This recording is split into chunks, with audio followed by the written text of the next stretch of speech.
When your children are little, when they're 5, 6, 7, 2, 3, 4, you know what the most important thing is? I have 5 of those, I could tell you. The most important thing to them is your approval. They want to make you proud, man. They want to show you what they did. I'll be on an important work phone call.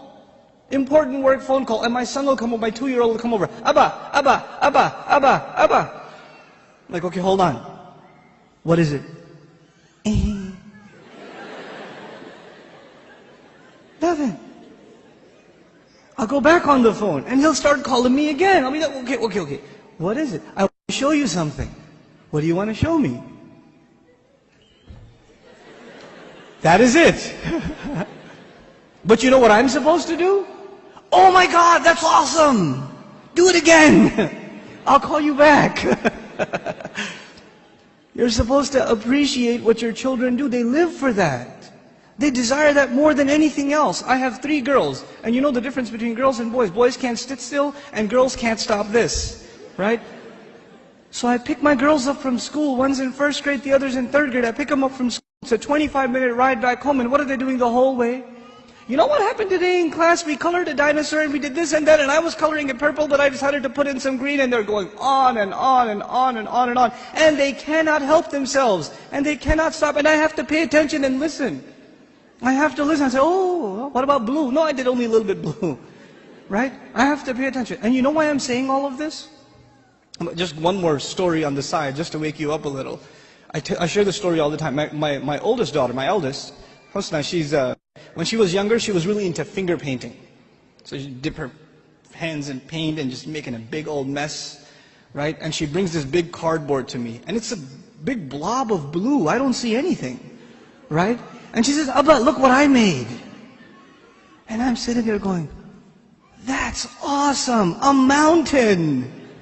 And she says, no, it's Mama. And I was like, oh, don't tell Mama. But the point I'm trying to make is they live for your approval. Live for it. But those of you that have children that are teenagers, do they get in the car when you pick them up from school and they can't stop telling you about what happened? Does that happen? Now, you know what happened in school today? My teacher said this and that and the other, and I got an A on my paper. Nope. They're quiet. And you're trying to know, how was your day? It was okay. So what'd you do? Something. Where are you going today? Somewhere. They don't talk. Getting them to talk is like an interrogation at a police station. And they're not saying anything to you. And while trying to ask them questions, they're texting their friend, my dad is asking too many questions today. You know, I don't know what's up. Did you tell him something? What I'm trying to get at is very simple. At a younger age, your children crave your attention. And when they get older, you will crave their attention.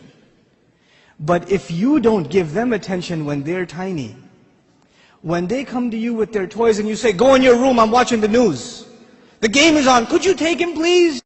Come on, I had a long day at work, I don't want to deal with this right now.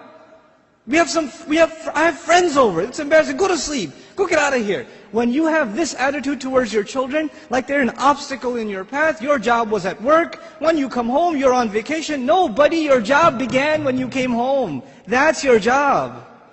What you did over there is just to fulfill your real job at home. Be a father. I'm talking to the men here. Be a father. Spend time with your children. They're not just there so you put them in school and you come home from work, you just want to go to sleep, you don't want to bother with anybody, you don't want to talk to them, and actually the easiest way to not talk to them is get them an iPod Touch and an iPhone, and get them a computer and a laptop in their own room with high-speed internet, so you don't even have to look at their face. They could just be in their room all day Facebooking, finding themselves a new set of parents online.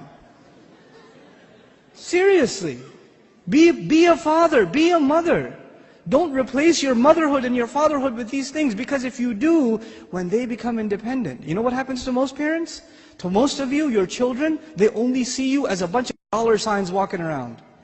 And the only time they come and talk to you, Dad, can I have $5? Actually, nobody asks for $5 anymore, right? It's 20s nowadays. And I know youth, they haven't seen money that small. They don't know fives. Can I have $20? Can I go to the mall? Can you drop me off?